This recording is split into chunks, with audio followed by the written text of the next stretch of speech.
this is another short video. This one's going to be actually very short about data infrastructure.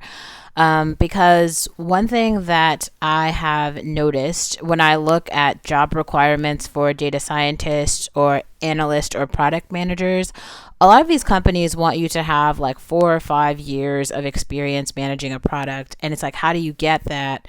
And a lot of them are like, we don't accept internship experience. Like, it really, I don't know another way that you could get that experience unless you were building a startup for 4 or 5 years and then they just like bought your startup, and then it was like, okay, well now that's how you'd have that experience. But otherwise, I'm not really seeing a way for you to get that experience, specifically because the way that analytics works now, you need two things. You need infrastructure, or like compute power, to actually run the queries.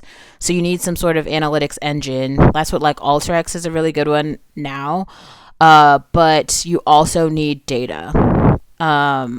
So if you're just like a student or like a new grad or something, how are you going to get the data? I mean, you could actually find, like, they have Google data sets. So, I mean, I suppose you could just pick one of those and start to run some analytics off of it. But, I mean, it's going to take you a minute to sort of get familiar with what that data is, what that data means, what you could do with it.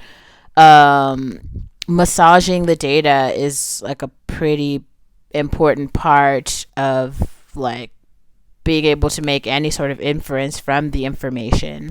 So that is a struggle that is real. So I just want to say this to anyone who's kind of getting into data, the field, right? There's many different careers that you can go into.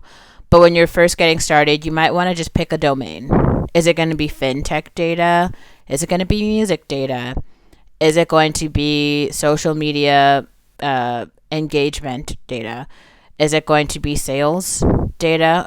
Or do you want to work in an accounting type of firm? Like, all of those companies are different.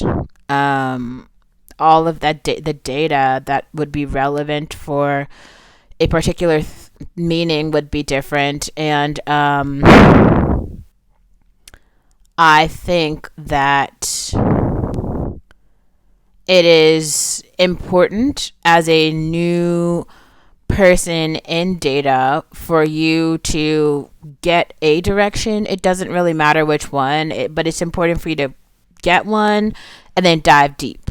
Maybe spend a year with one data set.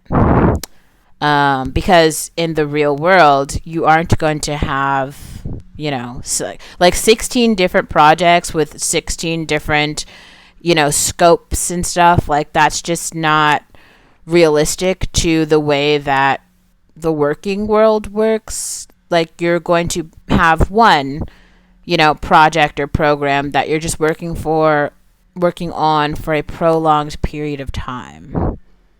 So, yeah, I want to say that.